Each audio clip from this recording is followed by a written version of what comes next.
NCC है इधर।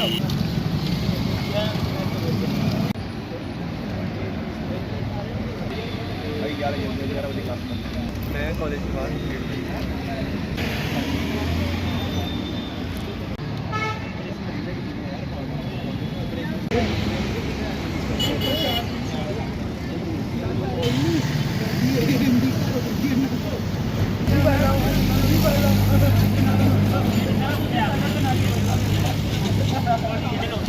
इसीलिए मैं खड़ा हो गया आज। मैंने इसको पकड़ कोई नहीं आया, कोई नहीं आया।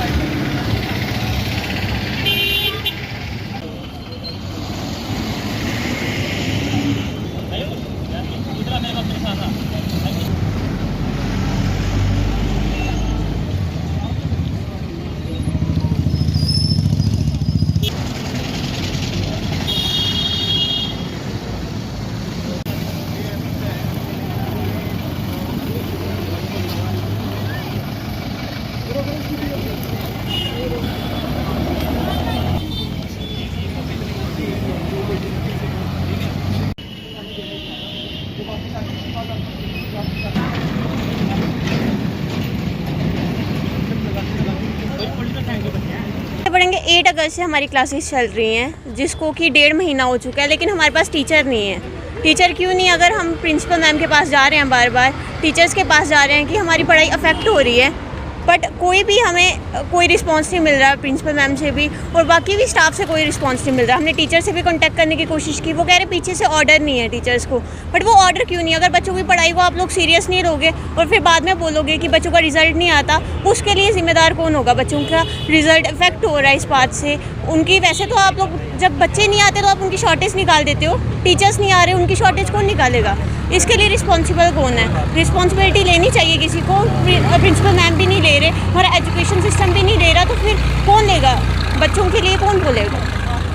क्या देखते हैं जब इलेक्शन चल रहे हैं उनके लिए हर चीज़ प्रोवाइड की जा रही है, लेकिन बच्चे जो है जिसको उनका जो भविष्य बनाते हैं, लेकिन वो उनको प्रोवाइड की जा रही है। कितने बड़ी लाइकी जो है जिला प्रशासन और पूरी सरकार की देते हैं इस तरह। वो बच्चों के बारे में कुछ नहीं सोच रहे, बस इलेक्शन के बारे में सोच रहे हैं। इलेक्शन के लिए उन्होंने पहले भी हमारी बिल्डिंग ऑक्यूपाई की हमारे कॉलेज की 2 महीने के लिए, उसकी वजह से हमारा 4th सेमेस्टर भी ख़राब गया। अब हम 5th सेमेस्टर में हैं और हमारी पढ़ाई अभी भी इफेक्ट हो रही है। हमने डीसी सर के पास जाके भी बोला कि हमारी बिल्डिंग को ऑक्यूपाई ना करें, हमारी पढ़ाई इफेक्ट होती है। उन्होंने बोला कि नहीं करेंगे, पर फिर भी वो कर रहे हैं। उनके लिए हर फैसिलिटी है, बट बच्चों के लिए कोई फैसिलिटी नहीं है। उनके लिए कोई स्ट्रिक्ट ऑर्डर्स नहीं है टीचर्स के लिए कि वो बच्चों को पढ़ाए, उनके बारे में सोचे या उनको ऑनलाइन ही कुछ प्रोवाइड करे। कुछ भी नहीं, कोई टीचर रिस्पांस नहीं करता, गवर्नमेंट भी कोई रिस्पांस नहीं दे रही है। बच्चे मेल्स कर रहे हैं, बच्चे टीचर्स के पास जा रहे हैं, प्रिंसिपल मैम को बोल रहे हैं कि मेल करिए आगे, बट आगे से कोई रिस्पांस नहीं आ रहा। तो अभी क्या कुछ रहने वाला कि अगर जल्द आपको सेशन नहीं दी जाती तो क्या कुछ? अगर हमें नहीं दिया जाता तो हम प्रोटेस्ट भी करेंगे, लेकिन साथ साथ शिक्षक तो हमें चाहिए, पर उसके साथ हमारे जो एग्ज़ाम है उसकी डेट भी आगे बढ़ाई जाए, क्योंकि नवंबर में हमारे एग्ज़ाम है। उसके इतने कम टाइम में हमारा सिलेबस कवर भी नहीं होता। अगर टीचर मिल भी जाए फिर भी 1 महीने में हमारा सिलेबस कवर हो ही नहीं सकता है। हमारी डेट आगे भी बढ़ाई जाए और बाकी भी हमें हमारी इंटर्नशिप्स हैं वो कौन करवाएगा? हमारे इंटरनल्स के लिए हम बोलते हैं कि नहीं देने, तो वो कहते हैं इंटरनल्स देने पड़ेंगे। आप पढ़ा नहीं रहे तो इंटरनल्स क्यों देंगे? हम कैसे देंगे? जी, मेरा नाम अभय, मैं स्टूडेंट एक्शन फ्रंट का प्रेसिडेंट। आज हमने यहाँ पे एक पीसफुल डेमोन्स्ट्रेशन जो है वो यहाँ पे जारी करी है इसके ख़िलाफ़, जो कि हम क्लासेस वगैरह नहीं लगा पा रहे हैं। हम क्लासेस वगैरह नहीं लगा पा रहे हैं। कॉलेज में स्टाफ की बहुत ज़्यादा कमी है। कॉलेज इलेक्शंस के ऊपर ज़्यादा ध्यान दे रहा है हमारी पढ़ाई के अलावा। तो हम इस पूरे से जब भी इसको थोड़ा एनालाइज करें, इनका कॉलेज एडमिनिस्ट्रेशन का, यूनिवर्सिटी एडमिनिस्ट्रेशन का और गवर्नमेंट की एडमिनिस्ट्रेशन का जो नेक्सस हम अगर देखें, तो ये कुछ इस तरीके से काम करता है कि जितना हो सके उतना ही स्टूडेंट्स को या फिर आम जनता को एक्सप्लॉइट किया जाए। बच्चे जब आते हैं कॉलेजेस में, वो एडमिशन फ़ीस देते हैं, जो कि हर साल भी इंक्रीज़ हो रही है। उसके ऊपर तो मैं कुछ बोलना फ़िलहाल नहीं चाहूँगा। तो जब वो फ़ीस दे के कॉलेज में आ रहे हैं, कॉलेज में स्टाफ उनको नहीं मिल रहा है पढ़ाने के लिए। 5 सब्जेक्ट एक सेमेस्टर में होते हैं, पाँचों की कुछ बच्चे तो ऐसे हैं जिनके 5 सब्जेक्ट की कोई एक भी क्लास नहीं लग रही है। ऊपर से कॉलेज में आ रही हैं इलेक्शंस। 6 महीने का इन लोगों ने सेमेस्टर डिसाइड करा होता है, जो कि 3 महीने में कंक्लूड करते हैं। उसके बीच में ही इंटरनल्स, उसके बीच में ही प्रैक्टिकल्स बच्चों के होते हैं। तो अभी तक इनका स्टाफ पहुंचा नहीं है कॉलेज में। बच्चे कैसे कवर करेंगे बाकी सबका? वो तो जेन्युइन सी बात है ना कि मैक्सिमम से मैक्सिमम बच्चे जो हैं वो फेल होने वाले हैं। जब वो फेल होंगे ये रीवैल्यूएशन भरवाएंगे, रीवैल्यूएशन भी इनके कोई भी बच्चा पास ही करेंगे नहीं, क्योंकि इनको पता है कि रीअपेयर के भी पैसे इनको आने हैं। इन्होंने बस पैसे कमाने का एक ढंग बना रखा है, बच्चों को एक्सप्लॉइट करने का इन्होंने ढंग बना रखा है। बच्चों की एजुकेशन का, बच्चों की इंटेलेक्चुअल ग्रोथ का इनको कोई भी ध्यान नहीं है। पहले भी इस तरह से किया जाता है या इस बार जो पहली बार ऐसा किया जाता देखिए ये कोई नई चीज़ नहीं है इनके। अगर हम देखें पिछले साल भी कंट्रैक्चुअल अरेंजमेंट्स की गई हैं, उससे पिछले साल भी कंट्रैक्चुअल अरेंजमेंट्स की गई हैं। इस बार तो बोल रहे हैं, बहाना लगा रहे हैं कि कॉलेज यहाँ पे इलेक्शंस चल रहे हैं तो उसके कारण हम कंट्रैक्चुअल अरेंजमेंट्स नहीं लगा पा रहे हैं। तो कंट्रैक्चुअल अरेंजमेंट्स की अगर इनको हर साल ज़रूरत पड़ती है तो ये क्यों परमानेंट स्टाफ क्यों नहीं अपना वो करते हैं, रिक्रूट करते हैं। अगर परमानेंट स्टाफ आएगा तो हर साल कॉन्ट्रैक्चुअल अरेंजमेंट्स लगाने की इनको ज़रूरत नहीं पड़ेगी। तो ज़्यादा जल्दी से जल्दी कॉन्ट्रैक्चुअल अरेंजमेंट्स को परमानेंट करा जाए। अगर वो ये नहीं कर सकते तो एटलीस्ट उनके पुराने जो वेजेस है वो क्लियर करवा के नया स्टाफ जल्दी से जल्दी रिक्रूट करें। इलेक्शन चल रहे हैं, हमने देखा कि प्रधानमंत्री मोदी के बड़े बड़े पोस्टर्स लगे हुए हैं। जम्मू कश्मीर में जो विद्यार्थी है, जो जिसमें हुनर होगा वही जो अच्छी पाएगा, उसके अलावा नहीं ले पाएगा। आपको शिक्षण नहीं मिला, किस तरह से आप जो है हुनर अपना दिखा पाएंगे? जी देखिए, मैं NEP के बारे में थोड़ा बताना चाहूँगा। इस सब में न्यू एजुकेशन पॉलिसी जो है वो अगर हम इसका एनालिसिस करें, ये सेंट्रलाइजेशन और होमोजेनाइजेशन ऑफ एजुकेशन की बात करती है। अगर हम बात करें कि एक बनी का स्टूडेंट है वो दिल्ली के स्टूडेंट के साथ CUET में कम्पीट करेगा, क्या उसका कुछ तालमेल बैठता है? क्या उसका सोशो इकोनॉमिक बैकग्राउंड जो है वो दिल्ली के स्टूडेंट के साथ कहीं मेल खाता है? तो वही चीज़ ये हमारी जो गवर्नमेंट है ये समझ नहीं पा रही है। अगर ये नहीं समझ पा रहे हैं इस चीज़ को तो ये कुर्सी क्यों नहीं छोड़ते हैं, जब थोड़ा सा एजुकेट होकर उस कुर्सियों पे बैठें। इनकी इतनी भी समझ नहीं है इनको कि बच्चों को किस तरीके से रखना है। अगर जम्मू यूनिवर्सिटी पहले ऑटोनॉमस थी तो इनको सेंटर के बीच में इंक्लूड करने की इसको क्या ज़रूरत थी इन लोगों को? क्यों ना, मतलब जो लोकल एडमिनिस्ट्रेशन है वही तो लोकल बच्चों को ज़्यादा समझ पाएगी ना। अब सेंटर में बैठा मोदी कैसे देख पाएगा कि बनी में बैठा स्टूडेंट क्या कर रहा है?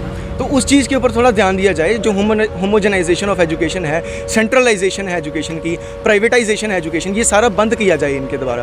और जल्दी से जल्दी जितनी भी एजुकेशन की पावर्स हैं वो जम्मू यूनिवर्सिटी के हाथ में दी जाएँ, ताकि वो जम्मू यूनिवर्सिटी की कॉन्ट्राडिक्शंस अच्छे से समझ के अच्छे स्टेप्स जो जम्मू यूनिवर्सिटी की एजुकेशन में है वो ला पाएँ। स्टूडेंट एक्शन फ्रंट का काम है समाज में चेतना लाना, बच्चों को कॉन्शियस करना और स्टूडेंट्स के हक के लिए लड़ना। जब भी हमें कुछ लगेगा कि कहीं भी असमानता या फिर कोई थोड़ा क्रूरता बच्चों की एजुकेशन के प्रति दिखाई जा रही है, स्टूडेंट एक्शन फ्रंट उसी वक्त एक्शन लेगा और कड़ी से कड़ी निंदा करते हुए कड़ी से कड़े तरीके के प्रोटेस्ट यहाँ पे करेगा। ये शुरू हुआ है, ये शुरुआत है। अगर नहीं किया जाता है तो हम अपने प्रोटेस्ट का तरीका भी बदलेंगे और अपने प्रोटेस्ट का रवैया भी। ये जो एडमिनिस्ट्रेशन है ये अपने आप को बच्चा और हमें समझ रहा खिलौना। जब भी ये बोर हो जाते हैं तो नई ऐसी पॉलिसियाँ ले आते हैं और जिसके कारण ये हमारे साथ खेलते हैं। तो हमारे फ्यूचर के साथ, हमारे भविष्य के साथ, हमारे माँ बाप के इमोशन के साथ ये उम्मीदों के साथ ये खेल रहे हैं। ये जो एडमिनिस्ट्रेशन है, हमारे माँ बाप मेहनत करके इतनी कड़ी मेहनत के साथ वो पैसा इकट्ठा करते हैं और इतनी उम्मीदें के साथ वो हमें कॉलेज भेजते हैं, स्कूल भेजते हैं, विश्वविद्यालय भेजते हैं कि हमारा जो बेटा बेटी है जो बड़े होकर पढ़ लिख कर को अच्छी नौकरी कर पाएगा, जहाँ हमारा जो घर के हालात है वो ठीक कर पाएगा। लेकिन जो यूनिवर्सिटियाँ, जो कॉलेज, जो स्कूल, जो सरकारें आए दिन ऐसी नई पॉलिसियाँ लेके आती रहती हैं कि जो फ्यूचर के लिए हमारे लिए बहुत ही ख़तरनाक हैं। जैसे NEP देख लीजिए आप, जहाँ अभी जो इस टाइम पे जो समस्या चल रही है कॉलेज के अंदर, टीचर ही नहीं है। हमें आप बताएं कि हम डेस्क पे बैठेंगे, वाइट बोर्ड देखते रहेंगे क्या?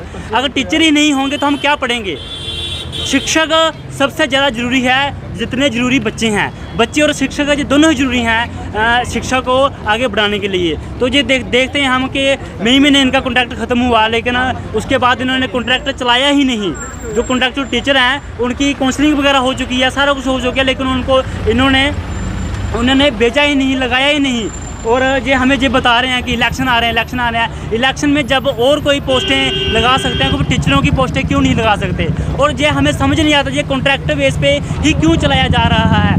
परमानेंट क्यों नहीं पोस्ट निकालते? कितने साल हो गए, 10-15 साल हो गए, कोई परमानेंट पोस्ट नहीं निकली हैं। सारे कॉन्ट्रैक्चुअल बेस पे लगाए जा रहे हैं। जो अपने पैसा बचाने के लिए ऐसा कर रहे हैं और हमारे फ्यूचर के साथ खिलवाड़ कर रहे हैं। कल को हम भी पढ़े लिखेंगे, हम भी नौकरियाँ लेंगे तो कहाँ नौकरियाँ लेके जाएंगे? जो प्रधानमंत्री, जो सरकारें जो बोलती हैं कि हम कुशल स्किल इंडिया बना रहे हैं, कि स्किल इंडिया, कैसा स्किल इंडिया है? कैसा जो प्रगतिशील भारत है, हाँ, कैसा ये विश्व गुरु बना रहे हैं, जहाँ जो देश का नौजवान है जिसको रीढ़ की हड्डी बोला जाता है, रीढ़ की हड्डियाँ टूटने की कगार पे आ चुकी है।